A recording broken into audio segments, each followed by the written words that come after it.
Welcome to Target Market Insights, the multifamily and marketing podcast. Each week, John Kasman interviews multifamily and marketing experts to teach you how to find the best places to invest, attract investors, and grow your portfolio.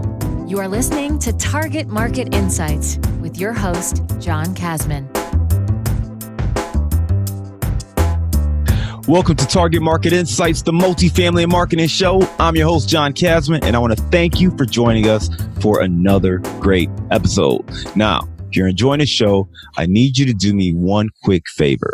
Leave us that 5-star rating and review, and don't forget to hit the subscribe button so you don't miss an episode. Today, we're going to be talking to the partners, the managing partners of XSITE Capital Investment, Leslie Awasom and Tenny Tolofari. Now, both of these guys they came together and they founded XSITE Capital back in 2019, and they've worked together as investors in 192 units. Let's welcome to the show, Tenny and Leslie. Thank you, John.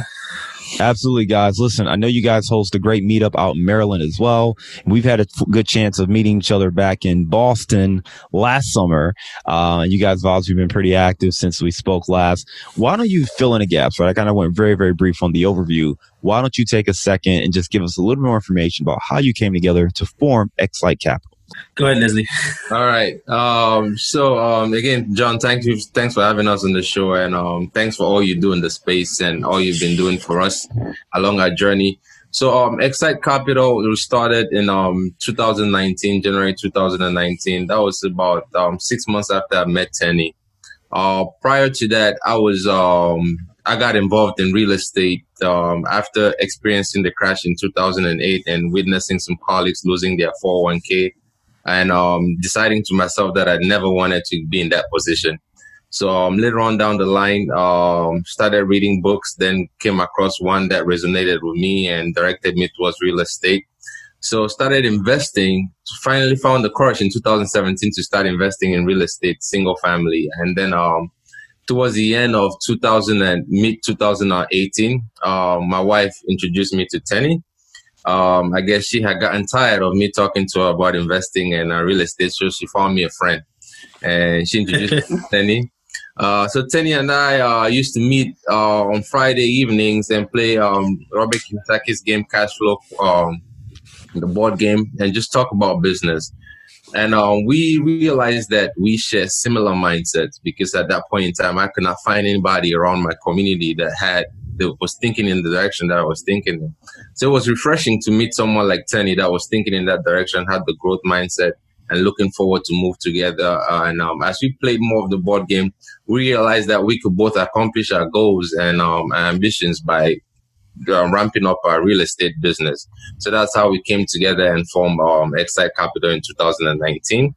And it has been an amazing journey of growth since we started. And we are excited about the journey ahead and looking forward to the future. Now, Tenny, I don't know if you want to add your side on that. Absolutely. It's just like when you're growing in life and you continue to pursue your dreams and you just feel like there's something missing. I think I met Leslie's wife, and out of about 10 people I met at the presentation I was doing, Leslie's wife was the person that gave me audience. She said, "Hey, listen, I need you to talk to my husband." And then I met Leslie, and I'm like, man, this is the missing piece. So I've always thought about investing in real estate, but I've not, pushed that trigger. I've not made any attempt. I only have a residence that I'm living in. So I was like, man, when that time comes, I'll take the plunge. So when I met Leslie, he just had everything that I needed for us to be able to work together to start building portfolios and stuff. So things just picked up from there, and we augment each other. He has some great strengths that I don't have, and I think I have some strengths too that he doesn't have. So we found out that we can basically help each other grow. Most importantly, grow to be a better individual and human being. So it's been an amazing journey having a partner like Leslie. So that's how we pick. Sounds like we have Leslie's wife to thank for all of this, especially the partnership coming together. But that's yes. Awesome to hear that, because I think so many people, they recognize that, hey, listen, there's only so much that I can do, or I'm trying to do it by myself and I'm not seeing the progress. I'm not seeing the results. And they're looking for either a partner or they're trying to figure out how to actually scale and grow. I think you two realized that a partnership could be helpful, but you started to both hint on things to say like, this was the missing piece, or you couldn't find people in your community who kind of thought like you thought or were looking for opportunities the way you were thinking about it. Just take me back to that moment for a second, because for those folks who are maybe in that situation right now where they're open to a partnership and thinking about ways to partner up because that'll help them accelerate their growth, but they can't find someone, or they don't know where to find someone who's the right partner. Talk to us about what made you click together as partners to realize you guys were kind of the missing links to help accelerate and grow together. So for me, it took time. Now, looking back, I truly believe, like when you hear people say, when the time is right, the right person will come along. I truly believe in that, because I believe that every step along my journey, the right people have always shown up for the right lessons that I need to learn at that point in time. At the time, when I met Tenny, I was more like a loner, like more somebody, because when you start learning about investing and doing things a different way, there are not many people in the society that think in that same direction. So when I tried reaching out to a few friends that I have around me close, but nobody was really thinking along those lines. So when I met him, he has a financial services business. I was very skeptical of financial guys because I got screwed over by a financial advisor in the past. So when I hear financial, I was very skeptical. So when he came and I had my list of interview questions ready for him, and I was asking him the questions. He was relaxed, calm, and I was like, he's interesting. And then the moment that really clicked for me was when we were talking about Elon Musk and his book. And we both were reading the book at the same time, and had some of admire him as a business owner, as an entrepreneur. So, but then the decision to become partners took time, because I had been in previous partnerships before that did not work out great. So it took time. We, over the board game, we really got to know each other, really got to understand how each other thinks, and really got to see the strength in each other. And I saw in him someone that could really, really propel me and help me grow and overcome some of the barriers that I was facing at that point in time. And it's been like a fast-moving train ever since we decided to partner up together and move forward. So that board game really gave you guys the platform to get to know each other from a business standpoint, the way you think, the way you operate, the way you make decisions, which is probably atypical. You don't hear people really leveraging a board game to really vet out a business partner. So it's really interesting. Tenny, what do you think on that? let me give you one insight. So there was one of these days, a couple of times we played the game, and Leslie be like, dude, it looks like you like to hold on to your money. You don't like your money to work for you. I'm like, I think that's what this board game is revealing, right? So playing that game kind of made me understand how detailed he is, how undetailed that I am. And when it comes to managing money and building portfolio and doing a whole bunch of stuff, I saw that is something that he has that I don't think I have, right? When it comes to all these details and making sure that you do the due diligence and a whole bunch of detail-oriented aspect of business, he has all those qualities.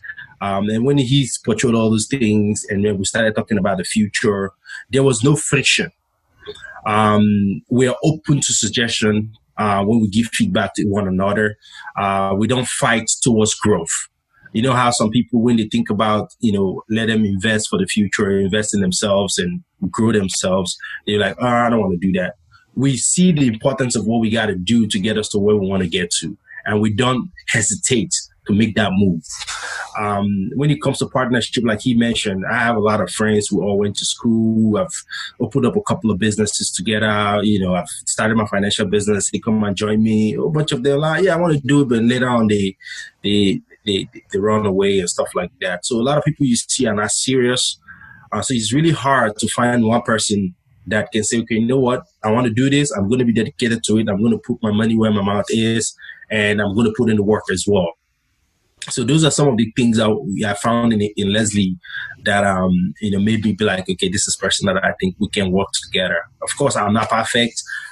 There's a lot of things he has helped me know about myself, and patience, and a lot of things he has taught me to be a better person.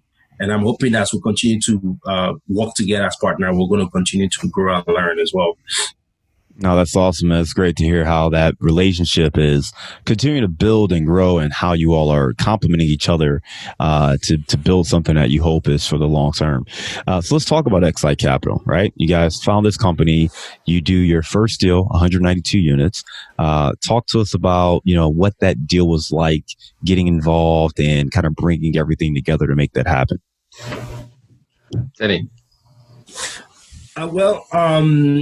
It's an interesting journey. I think we've both met you, John, first in Boston. When we met you in Boston, we were still just learning, just trying to make sure we put ourselves in a position where we were exposed to the players in the industry. You're like light years ahead of us. We had opportunity to meet you and had conversations with you. And the same way we built relationship with a bunch of other people. And then when we came back, we were seeking for opportunities to get into the space. And if we move backwards, before we came into, before we formed the XSITE Capital and decided to start buying multifamily apartments, we looked at other asset class as well. But we've got to a point where we said multifamily is the best asset class that will take us to our goals. So we continue to build relationship, network. And then one day we said, you know what? In this area, who do we know is in the network that we've built that we can tap into? We found out that we don't really have a lot of people that we know around here. So we reached out to one of our mentors and say, listen, we're looking for people that are in this space around here. Can you kind of introduce us to this group? And she introduced us to a group called Viking Capital, introduced us to the individual that Vikram Ryer. I met with him and he said, hey, listen, we can have a meeting. Me and Leslie drove up there. We met with him and sat down. He saw the fire in our eyes, the way we work together, our vision, what we want to try to do. And he said, I'd like you guys. Will you guys be able to come to Georgia with me? I said, sure. He said, it's about a couple of days from now. I said, sure. So he was surprised. We booked our flight ticket and Leslie unfortunately couldn't make it. And I flew down there. They were doing due diligence in one of their projects, which is a 192 unit down there. So I went to them, spent 2 days, did due diligence with them, looked at the properties, met the property manager that's managing the property, met all the teams that are going to do the improvement. It was a great experience. And he said, hey, listen, this is an amazing property. If you guys are in, I'll bring you guys in. So that's how we got involved with the 192 unit property that we got invested in last year. So I think that I've shown some more light in that asset. I don't know if Leslie, you want to add some stuff there. Yeah, absolutely. Again, it's just about like you said, building relationships and putting out your goals and dreams out there, and connecting with the right people that see your vision. And we were very, very lucky and fortunate to be brought along in the group of guys like Vikram and Ravi. They're great advisors and great mentors to us. So we really, really appreciated the opportunity to be part of that deal. Yeah, listen, that's awesome that you guys can build those relationships and get those connections. And we talk about the power of networking all the time. But as you guys have seen, and as you're telling your story, it was through kind of a mentor that you had that introduced you to Viking Capital, going out, having a conversation there, flying out to Georgia, or getting out to Georgia to sit down and walk the property for a couple of days, and really creating the opportunities. I mean, that initiative is really key, but having the network to tap into is the first part. And you got to start with whoever you have in your network. Where are you getting your information? I tell people all the time, if you come across somebody who you think can help expand your network, reach out to them. This is not the time to be shy or be coy. I mean, send an email, schedule a quick phone call, let them know what you're trying to do. understand what your options are and try to build from there. It sounds like you guys took that advice. And I know we kind of sat down in Boston and had some of these conversations as well, but you guys took that advice, you put it in motion, and here you are now, with kind of the first deal under your belts, and you're kind of poised to grow from there. So let's talk a little bit more about kind of the partnership, from that first deal, from a multifamily standpoint. I guess, what were some things that were really surprising to you about the process that maybe you didn't expect prior to getting involved in this deal? It's like when you get into multifamily, you listen to a lot of different experts as part of your learning journey. And one of the things that we typically heard along the way was you find a deal, the money will come. Like, stop worrying about looking for money. Focus on looking for the deal. Actually, one person actually told us that, stop talking to investors.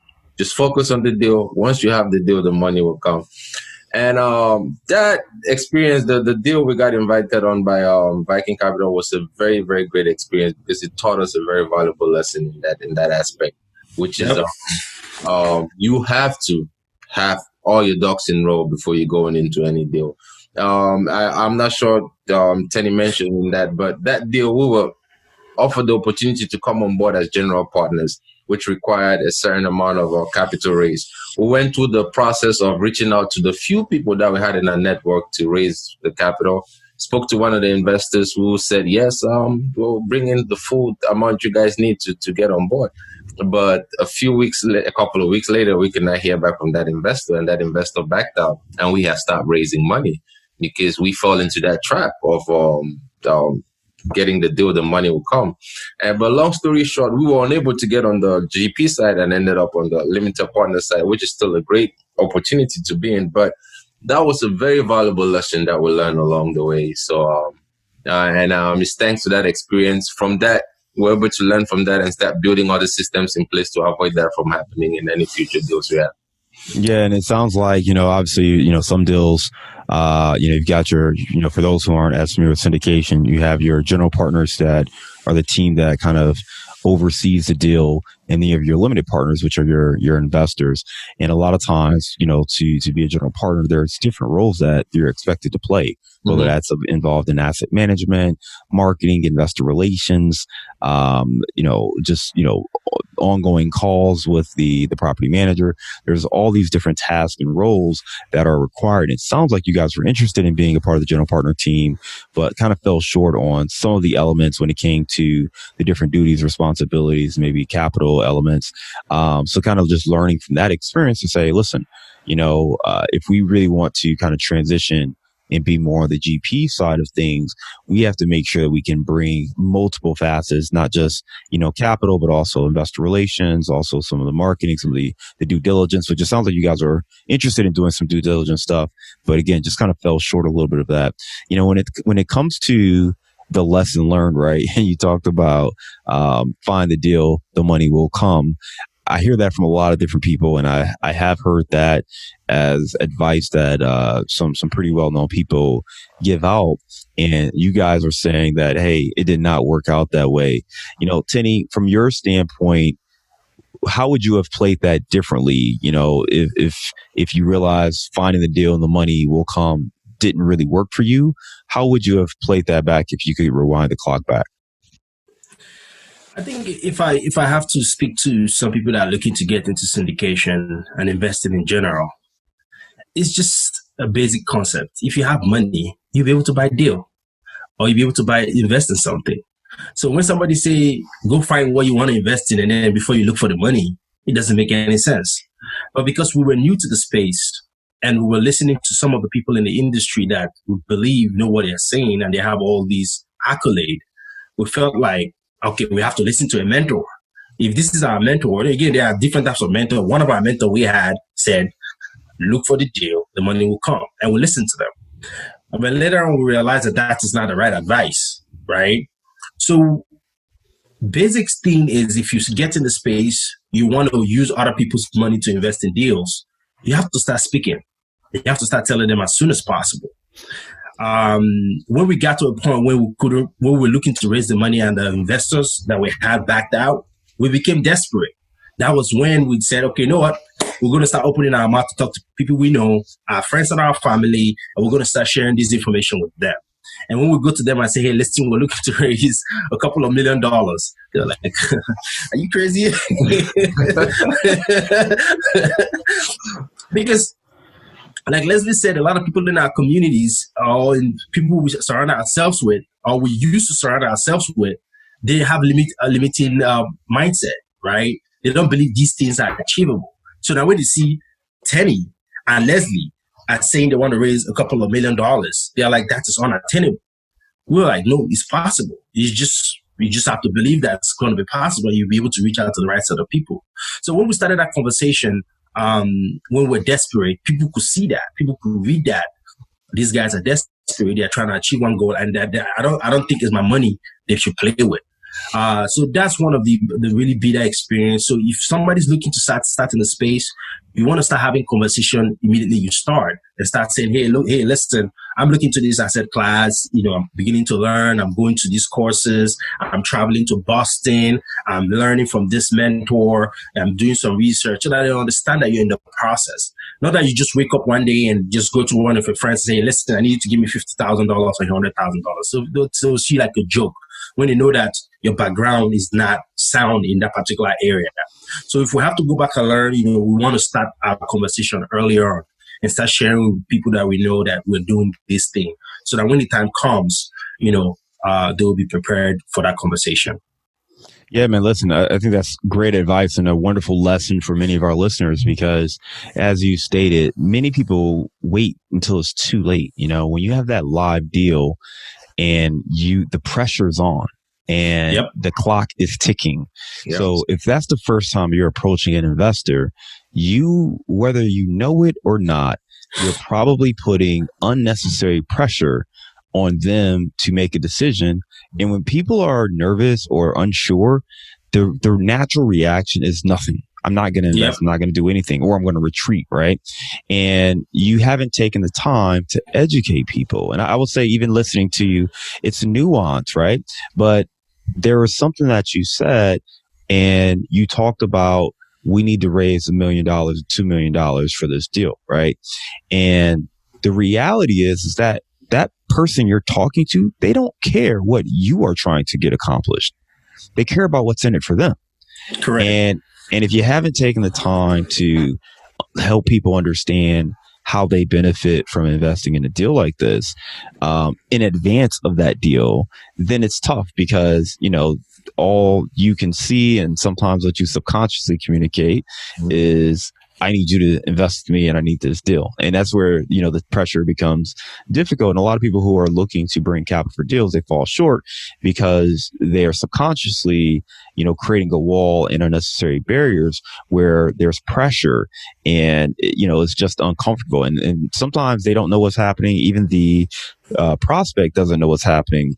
But what's ultimately going on is this person feels that they're being sold, or they're being told, hey, this is an opportunity, and they end up retreating, right? So you definitely want to take this as a chance to learn. And I tell everyone, listen, that notion when people say find the deal and the money will come, there's some truth to it, but there's so many nuances that it's difficult to just give it as blanket advice. Ultimately, what people are saying is, listen, if it's a great deal, then the market will tell you it's a great deal. If you had a phenomenal, flaming hot deal, somebody, even if you had no money, somebody would happily take it off your hands, right? Now, it may not be the way you want the deal. It may not be the structure or the returns you want, but somebody will happily say, hey, I'll take that deal from you.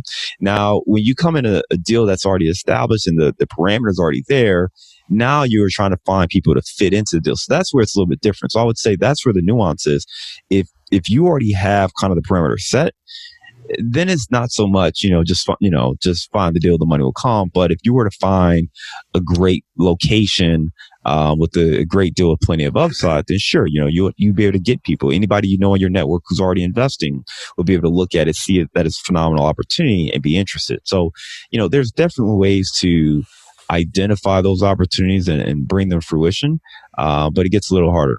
So it sounds like a great lesson you guys learn as far as being able to nurture your audience and start to understand and start talking to people in advance of those deals. I know you all are now running kind of a Maryland meetup. Tell me a little bit more about that and the way you're using that to kind of, bridge that gap and bring on more investors.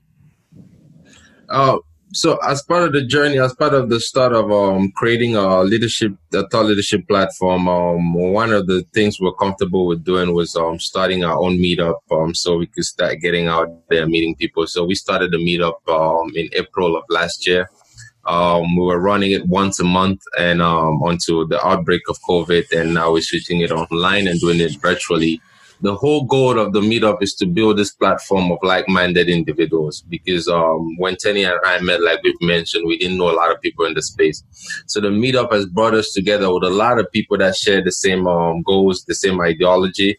We've met some really wonderful people that we could learn from, and we try to give value to our meetup members every time we host our meeting by bringing experts from different aspects of the business to talk to them about opportunities or things that they could learn from. So it has been an amazing part so far. We're meeting a lot of great people and learning too from that.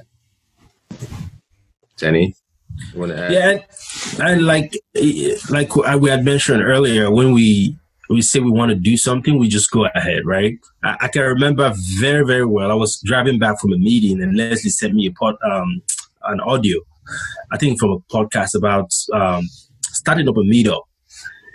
And he just sent two guys sharing their story about how they started the meetup. And this was the early stage of our journey. So I asked myself, I'm like, why can't we start a meetup?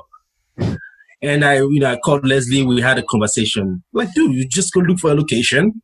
We just hang out. So that's how we started the meetup. And our very first meetup, we met a very interesting guy. He has a lot of about 4,500 units in his portfolio, and that was the first person. And that he came, and he's been a valuable resource to our meetup. And from there, we'll be meeting a lot of different people from different backgrounds and sharing knowledge, trying to help one person at a time. Because at the end of the day, that's what it is. You meet some people that come in and want to learn about the space, and you be a resource to them. So we chose that platform because we want to be able to share, shine light, especially in this area that, multifamily is an asset class that people could invest in. Before we chose multifamily, we went to wholesaling, flipping, all the different types of real estate investment strategies that are out there. And none of them were talking about multifamily, this specific asset class. So we said, okay, maybe we can use this platform to share that information to people around the Maryland, Virginia, DC area. So it's been an amazing journey so far, and we'll continue to expand. Now we do our meetup online. Again, the name for our meetup is XSITE Capital, XSITE Multifamily Apartment Investment Meetup. So if you want to check us out, that's XSITE Multifamily Apartment Investors Meetup. So if you want to check us out, you can join us in our next meetup. Yeah, we'll definitely make sure we link to that in our show notes as well for anybody in the Maryland area who does want to come out. You said earlier, you said it a couple times, but you weren't when you started out, you weren't necessarily locked in on multifamily. You were exploring wholesaling, fix and flips, and some other investment strategies. Why did you decide multifamily was the right path versus one of those other strategies? I think part of the reason was I had already started doing. I was more favored on buy and hold, long term wealth growth, and I had started doing like some buy and hold investment on the single family side. When we looked at wholesaling and flipping, we looked at something that was more like short term, immediate. So the question we had to ask ourselves is: do we want to focus on short term strategies, or we want to focus on long term strategies? For us, for our goals, for what we were trying to achieve in the long-term future, multifamily fit that aspect. The other thing about multifamily is it presented an opportunity for growth for us, right? For some reason, the wholesaling seemed like maybe kind of like an easy path to go through. But multifamily provided that challenge for us that in order to get there, we got to grow into somebody that we were not at that point in time. And that growth journey has been the most important, probably one of the most important things about our journey so far, because every step along the way we grow, and get better, and we become somebody else than we were before. So that's one of the things that attracted us to multifamily. And we also looked at senior housing, like assisted living. It was one of the asset classes we looked because I'm in healthcare. So, but out of those two, assisted living and multifamily presented what would fit our goals and ambition better. That's awesome. That's awesome. Yeah, multifamily is, definitely has its benefits. And you talked about the focus more on the long-term wealth building. There's the tax benefits that are great from a real estate standpoint, especially if you're working with investors, as well as, just diversification, wholesaling and flipping.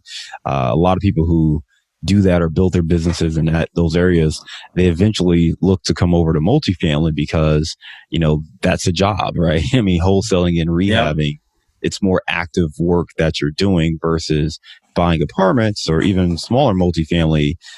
Those are more passive investments or areas where, you're really working or living off of the rental income versus, having to actually go in there and work daily to find that deal and that opportunity. So definitely makes a lot of sense to focus more on multifamily if you're focused on the long-term aspects that you can create. Yep. All right, guys, do you have anything else you want to highlight before we move on to our bullseye round? Anything we didn't cover? So we have our Facebook group as well. I think we want to point that out. I don't know if it's right now is the right time, but we'll have our Facebook group as well if somebody wants to follow us on there. Yeah. Okay. So you have a Facebook group as well. What kind of information do you put out there for the Facebook group? Leslie? So the whole idea of the Facebook group, again, is just to build that community and keep the community live online. So we share a lot of data that is happening and changes in the markets that's happening related to real estate and multifamily.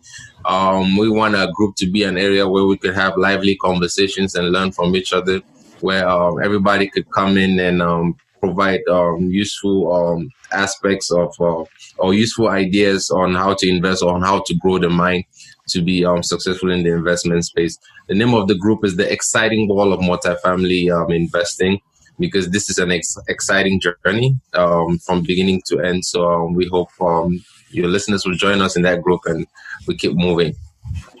I love it. I love it. So we'll make sure we link to that as well. Let's jump into our bullseye round. Give me a failure or an apparent failure that sets you up for later success. I'll have to say is the inability to come up with the capital needed to be on the general partnership side for the Bella Grande in Marietta. For me, that was... Yeah, I agree. Give me the book you've recommended or gifted the most in the last year. I've gifted the most is The Compound Effect by Darren Hardy. Give me a digital... Oh, go ahead. Sorry.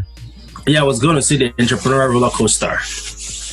Because by Darren Hardy as well, because that book is a great book that talked about, becoming an entrepreneur and how you think people that will want to be on your side, but at the end of the day, you're on your own because you're the only one that sees the vision and stuff like that. What was the name of that book again? The Entrepreneurial Roller Coaster. Entrepreneurial Roller Coaster. We'll have to check that one out. Yeah. All right. Give me a digital or mobile resource you recommend for your business. Audible. And Yardi Metrics.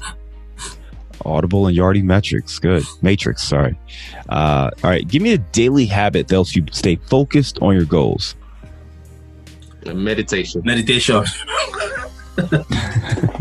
Meditation for both of you. Love it. All right. What's one thing you know now that you wish you knew when you were starting out?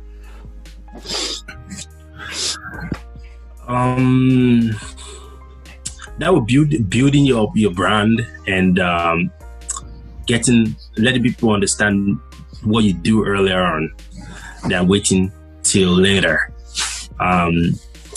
Because we were trying to be like, all right, we can do this ourselves. We don't need to let people know about it. But that is not good. People need to know what you do because a mouth that's not open doesn't get fed. So when you open your mouth and share, people when you share what you do, people can know what you're up to and what you're working on.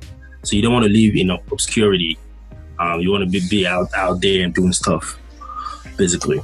And to add to that, making your brand known, marketing, it opens doors to more opportunities because from one person that might not be able to work with you can introduce you to somebody else that might be able to work with you. And that has happened a great deal since we started putting ourselves out there and making more of an effort in building our brand. All right, guys. We're talking about the Maryland area, so I want to hear everybody's answer on this one. Give me the best place to grab a bite out your way. Tenny's house. No, I'm just kidding.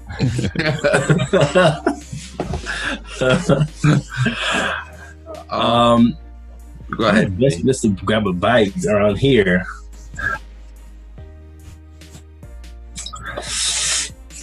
My wife is vegan. I've not been going out to a lot of different restaurants. To be honest, Boss Boy and Poet, that's where we've been going to. Boss Boy and Poet, they have a lot of vegan options.